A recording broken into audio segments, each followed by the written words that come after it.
بسم اللہ الرحمن الرحیم، السلام علیکم ورحمۃ اللہ۔ میں ہوں مفتی بلال احمد قادری۔ شب برات 2 نفل اس طرح سے پڑھیں، پورا سال ہر حاجت ہر مراد آپ کی پوری ہوگی۔ 13 فروری کو شب برات ہے، مغرب کے بعد سے لے کے صبح صادق تک کا ٹائم ہے، اور یہ رات بڑی خاص رات ہے۔ اس رات کے 2 نفل آپ کے سامنے شیئر کروں۔ جو شخص 2 نفل اس طرح سے پڑھتا ہے، اس دعا میں جو مانگتا ہے نفل کے بعد، اللہ اس کو سب کچھ نصیب فرماتا ہے۔ ویڈیو کو لائک کیجیے، اکاؤنٹ کو فالو کیجیے، اجازت کے لیے کمنٹ میں اللہ لکھیے گا۔ آپ نے کرنا کیا ہے؟ 2 رکعت نماز نفل کی آپ نے نیت کرنی ہے۔ اس میں حاجت کی نیت کریں گے۔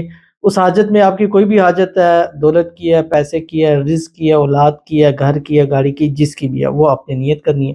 نیت کرنے کے بعد آپ نے اللہ اکبر کہہ کے ہاتھوں کو باندھنا ہے، سورہ فاتحہ پڑھنی ہے۔ پہلی رکعت کے اندر آپ نے سورہ فاتحہ کے بعد 21 مرتبہ سورۃ القدر پڑھنی ہے، جو کہ 30ویں پارے کے اندر ہے۔ بسم اللہ الرحمن الرحیم، انا انزلناہ فی لیلۃ القدر وما ادراک ما لیلۃ القدر، یہ پوری صورت پڑھ لی ہے 21 مرتبہ۔ اس کے بعد آپ نے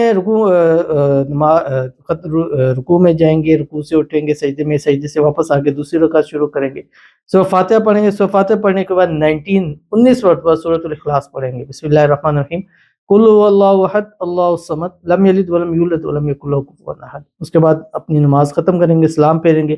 سلام پھیرنے کے بعد 3 مرتبہ درود ابراہیمی پڑھیں گے، سیدھا سجدے میں جائیں گے۔ سجدے میں جا کر آپ نے ایک تسبیح پڑھنی ہے، یا ارحم الراحمین، یہ پڑھنی ہے۔ واپس سجدے سے اٹھیں گے، 3 مرتبہ درود ابراہیمی پڑھیں گے، ہاتھ اٹھا کے اللہ کے حضور سے دعا کریں گے۔ اس دعا میں جو جو آیتیں مانگیں گے، اگلے شب برات سے پہلے اللہ تعالیٰ پوری فرمائے گا۔ تو خوب اہتمام کے ساتھ اس رات لائیو بھی آئیں گے، لائیو بھی جوائن کیجئے۔ ذکر و اذکار، نماز کی تلاوت، قرآن پاک، یہ سب چیزیں ضرور کیجئے، انشاءاللہ آپ کو بہت فائدہ ہوگا۔